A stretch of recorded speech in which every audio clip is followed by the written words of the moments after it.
Hey guys, I wanted to just come to you this week and talk to you about something that I've been seeing. Maybe I can give you some tools that will help you avoid some of these same pitfalls. I have some new leaders that I'm working with, and I'm seeing some patterns of rookie mistakes that new leaders make that I wanted to address with you. So many of us get into leadership roles because we were really good technicians, right? We're really good at the thing that we have been doing for however many years, and so naturally we're made to be the leader. Well, that doesn't necessarily come with management training, leadership training, and so we tend to fall into some of these pitfalls on occasion. It happened to me when I was a new nurse and put into a leadership position. I wanted so desperately for the people around me to like me because that was so important, but I did that at the sacrifice of being effective. I wasn't an effective leader because I was too busy trying to please everyone, and as you know, it's impossible to please everyone.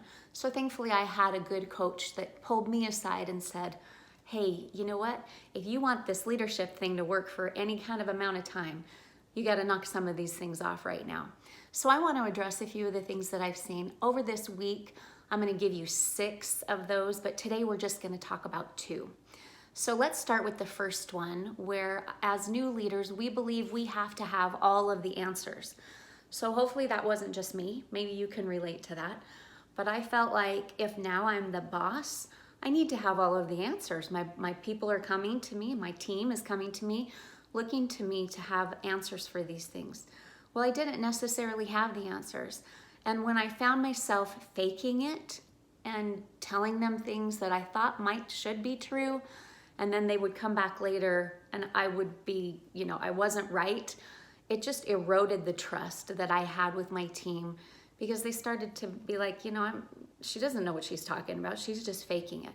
They're going to figure out if you're faking it. So I like the saying, fake it till you make it, only because it helps us to persevere through hard times.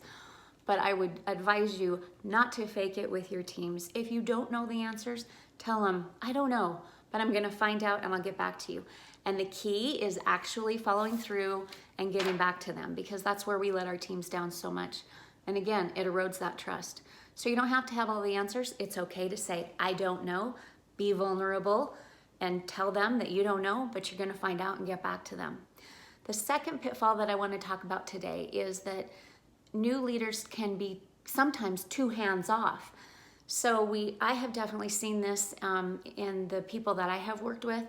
They're like, oh, I've got this new job. It's more paper pushing. I'm going to be sitting behind the desk. I don't really have to be out there with the team. That's a recipe for disaster.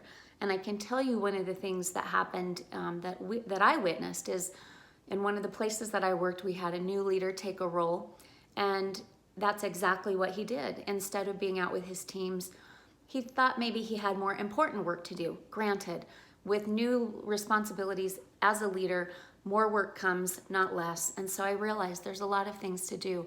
But if you are too hands-off, you will be alienating yourself from your team.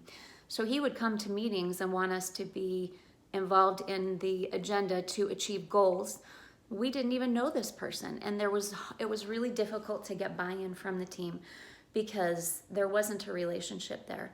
So remember, as a leader, you are the leader for the goals and the direction of your company, of your business, of your teams, and they need you to be involved. We are going to talk next time, though, about being too hands-on and about micromanaging, because it's a double-edged sword, as they say. So stay tuned. If you feel like any of these resonate with you, be of good cheer because you're in great company and we can all work through this together, but just recognize, and we can, once you know better, you do better. So stay tuned. We'll talk about those next 2 next time. Take care.